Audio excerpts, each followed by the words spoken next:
Hello, Nigeria. Welcome to NewsLine. I am Becky Madujemu. Our reports this week are very well put together. We are beaming the lights on recent happenings within Nigeria. Some of the stories are informative, entertaining, outrageous, and even bizarre. It's a mixed bag of everything you waited for all week.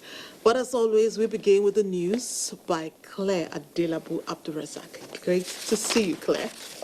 Thank you, Becky. Good evening to you and welcome to the news. We're starting on a solemn note. As President Muhammadu Buhari has commiserated with the government and people of Zamfara State on the recent infiltration of bandits who killed several innocent citizens in Tasfe local government area of the state.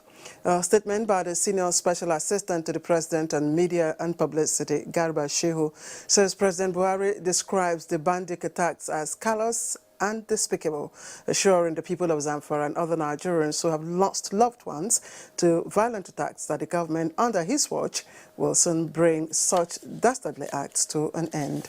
While urging law enforcement agencies to take prompt and timely actions against the wicked attackers, President Buhari appeals to citizens to have faith in the security agencies by giving them useful information and plans and movements of the bandits.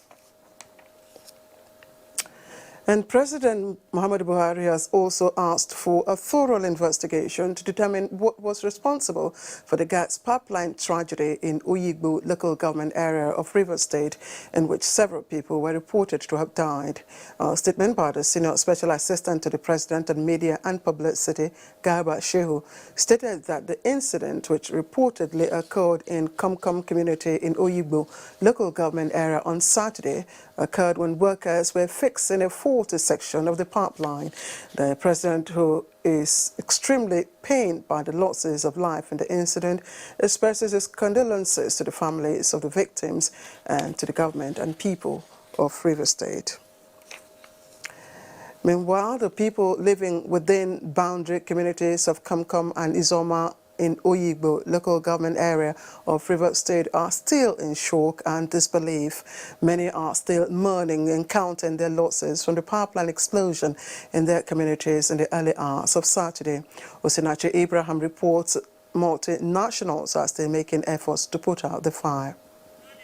According to eyewitness reports, over 30 bodies have been buried in a shallow grave some meters away from the explosion. The journey to the site of the incident was a hectic one, as no vehicle could access both sides of the pipeline, except for the use of motorbike, popularly known as Okada, and a 2-kilometer trekking into the green area to have a proper view of the incident. The exploded pipeline, which supplies petroleum products to the eastern parts of Nigeria, is said to be undergoing routine maintenance, while some youths were scooping. We do apologize for that interruption there. Now, Lagos has recorded another building collapse. This time, the structure located at Adesoya area of Oshodi collapsed this Sunday morning. Officials of the Lagos State Emergency Management Agency said 8 people trapped in the building were rescued and are responding to treatment in the hospital. No death was, however, recorded, but the officials say all buildings around the area will be subjected to solid material testing. And the Nigerian Army says it will continue to deploy cutting-edge technology towards combating insecurity in the country. This was at the induction of 2 drones to complement strategies towards curbing kidnapping and other heinous crimes in Ondo and Ekiti states. That is the latest gadget added to the 323 Artillery Brigade inventory in its quest to be on top of its game in combating crime. The Phantom 4 drone is an intelligence, surveillance and reconnaissance platform that can go as far as 7 kilometers and can equally fly above 10,000 feet. This platform, according to the Commander 323 Artillery Brigade, will be added to logistics of the anti-kidnapping squad of the Army. We have 2, one for Ondo and the other one for Ekiti. The 2 anti-kidnap squad will have each one mounted on a vehicle.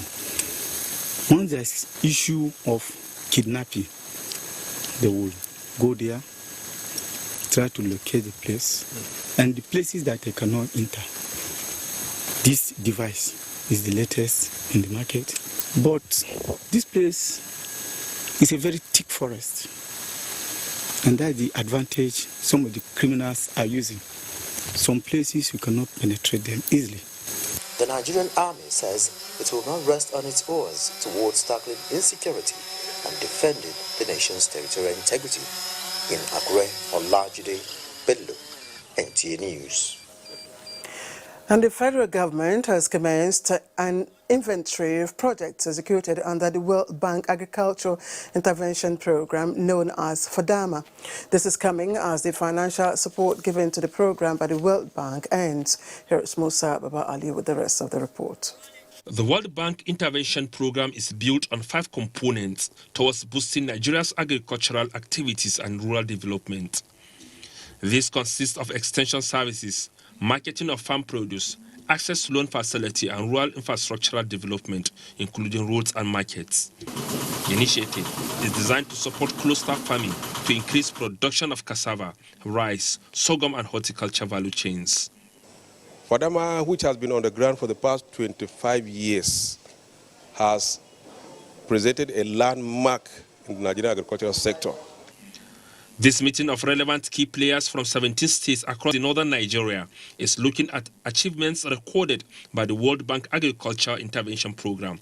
And to hold dialogue with state government to ensure that the legacies that have been established by this project are not allowed to die with the project.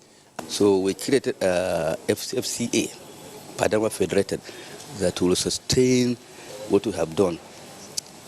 They may be looking for a way to find a revenue that will sustain them and what we have done to them. Reports indicated that a total of 1.5 million metric tons of rice paddy was added to the nation's rice production food supply since the project's inception. Farmers produced 1.16 million tons of tomatoes, which is about 53% of the national annual production.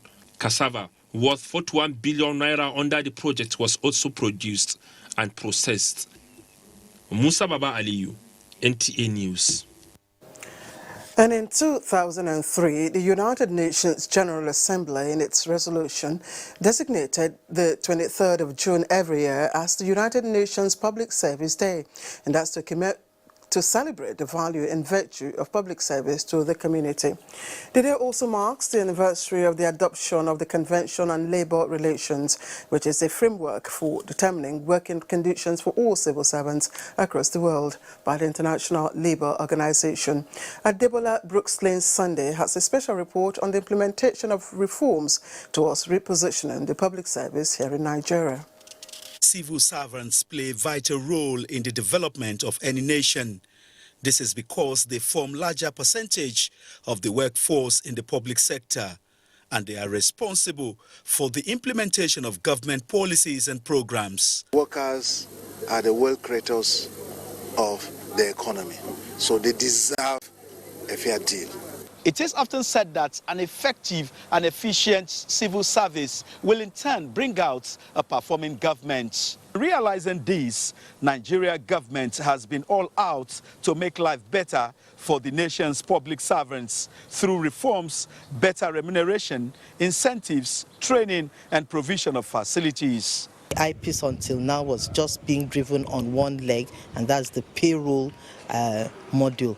But we have now introduced the full HRM module of IPIS, which has the sub-modules of learning modules. We have the sub-module for performance management. We have reintroduced the structured mandatory training program. The curriculum of our training programs has changed.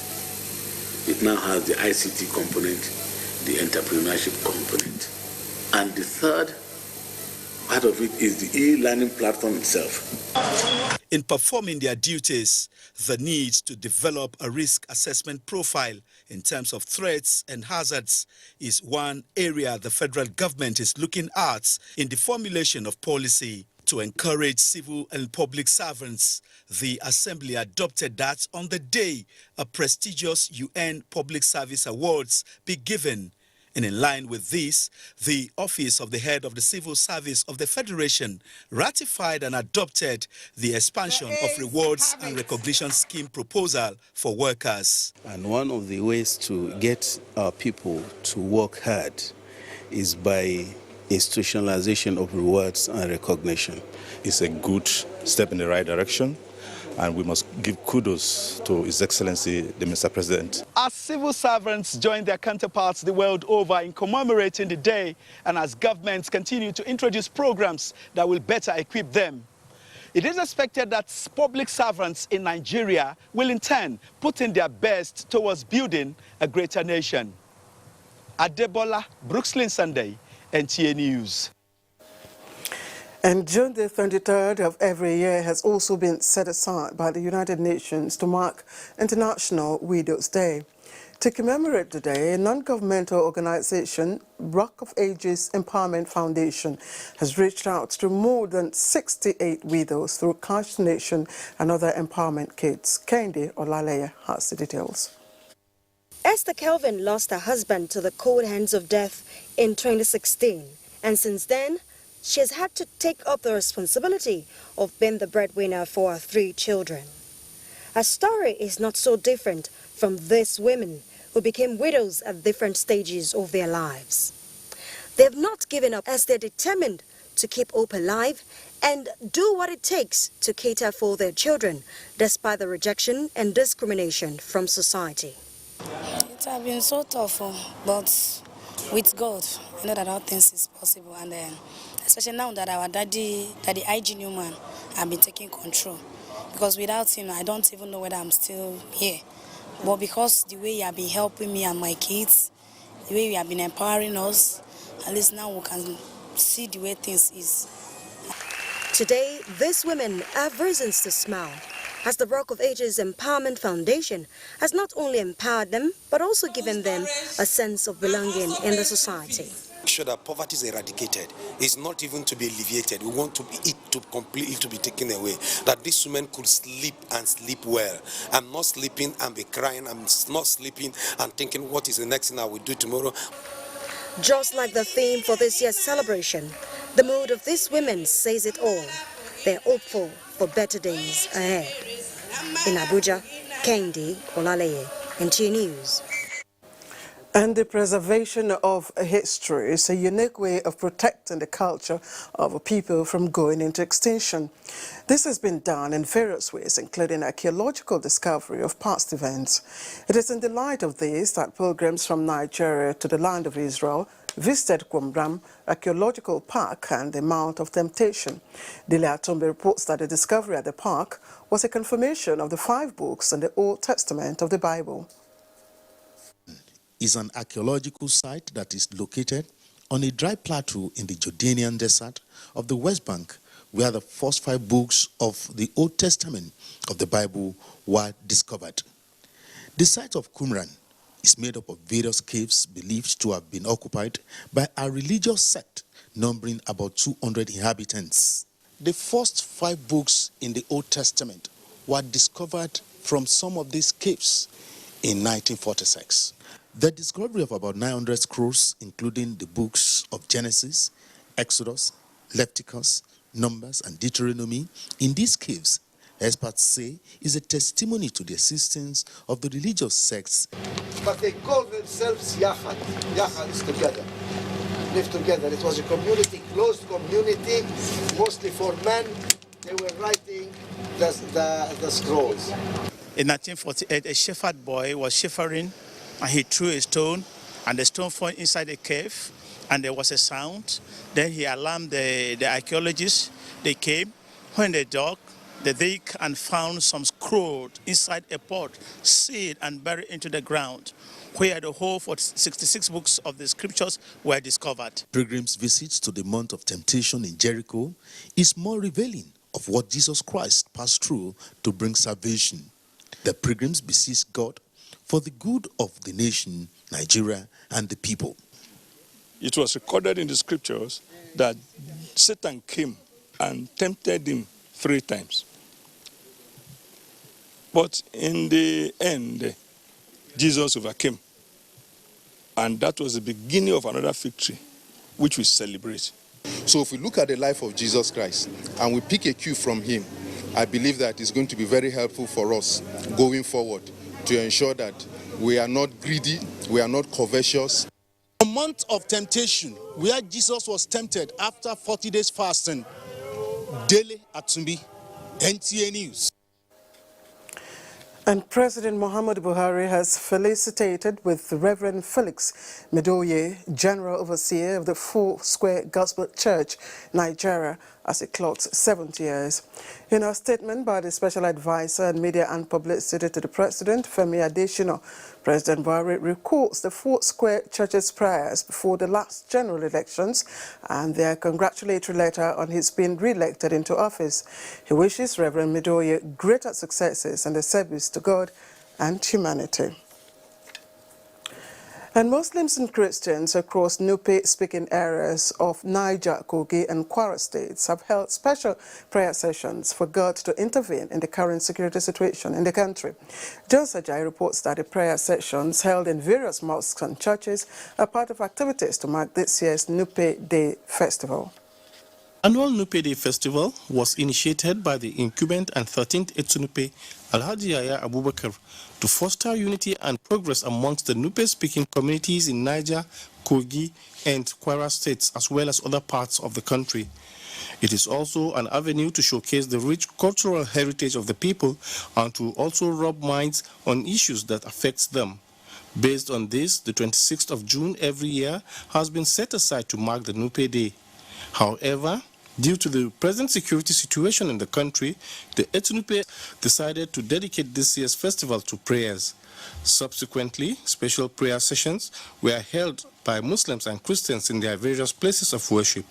The chief imam of Bidda, Sheikh Adamu Yakatu, led other Islamic clerics to pray for peace and stability in the country. A similar prayer session was also held at the St. John's Anglican Cathedral, Bidda. Vicar in charge of the cathedral, Venerable Silas Issa, who led the intercessory prayers, prayed God to intervene in the security challenges in the nation. Yaya Abubakar described the low-key celebration as one that will enable the people pray for the peace of the nation. With God's intervention, there will be sort of an end to this type of challenges. The Nupe Day Festival is expected to be rounded off with a live program on the national television on Wednesday, the 26th of this month in the morning. Jones Ajayi, NTA News. Now, except you are a seasoned athlete, walking for 30 kilometers requires a lot of stamina. And that was precisely the challenge taken up by personnel in the annual Nigerian Navy Route March. It was organized here in Abuja. And correspondent Najatu Tijani brings us all the details. Known for combat readiness in defense of Nigeria's maritime territory, personnel of the Nigerian Navy are putting their physical fitness to the test with this route march. Spanning 30 kilometers, the fitness exercise is also a test of mental alertness and endurance, which the representative of the Chief of Naval Staff says is pertinent to maritime operations. Most more, dedication to duty and unflinching support to our growing democracy and constituted authority remains sacrosanct to all of us. Not everyone will be expected to undertake such exertions. However, experts say walking 30 minutes 5 times a week has benefits for adults, including reducing the risk for diabetes and cardiovascular disease, among others. Perhaps walking every day keeps the doctor away? Well, the personnel of the Nigerian Navy seem to think so. Najatu Tijani, NTA News. Well, I wasn't expecting to see Najatu take up that challenge. Anyway, Algeria won their opening match against Kenya 2-0. As Amanzi Marcos reports on the other 2 matches decided this Sunday in our Africa Cup of Nations update.